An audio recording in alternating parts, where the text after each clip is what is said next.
I am a geneticist. I work at Case Western Reserve University.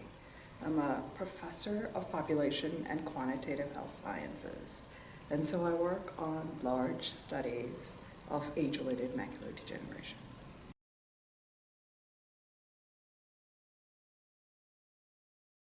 So I've been doing research on AMD using population studies for about 20 years.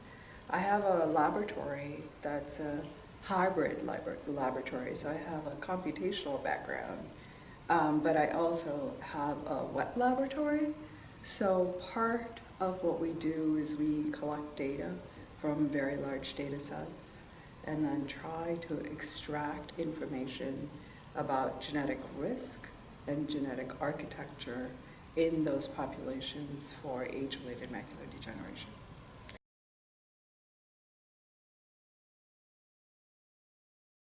So we've had papers in the last few years. I'm a member of several consortia, and we've had papers describing a variety of findings where we have located areas, genes, that possibly cause age-related macular degeneration.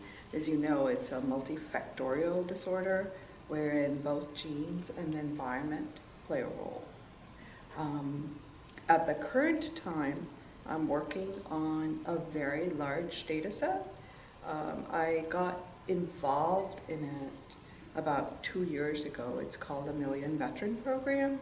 And the idea behind the Million Veteran Program is that we would be able to identify risk, genetic risk for a variety of different disorders, because we've been using electronic health records as well as genetic data that's collected on the veteran population across the United States.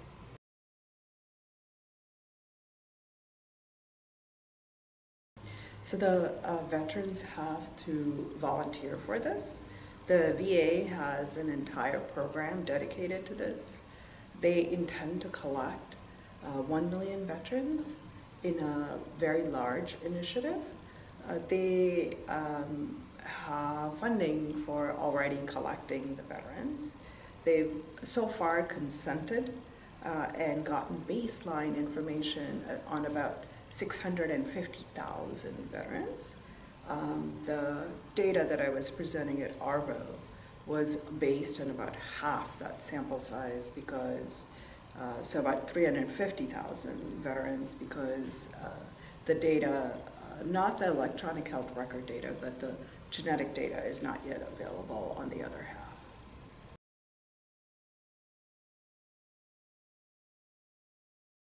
That is the idea. So it won't be possible. So the way the consent was obtained for the veterans, it wouldn't be possible to give results back to them directly at the current time.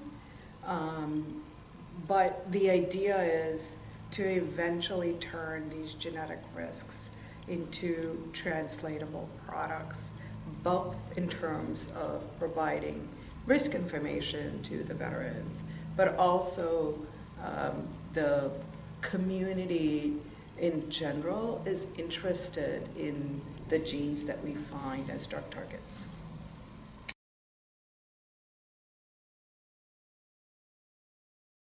The veteran population has been amazing, and that they, if you see the stories, they tell you they have amazing stories, and most of them are actually, most of them are very kind, and they feel that this is a way to give back to their country.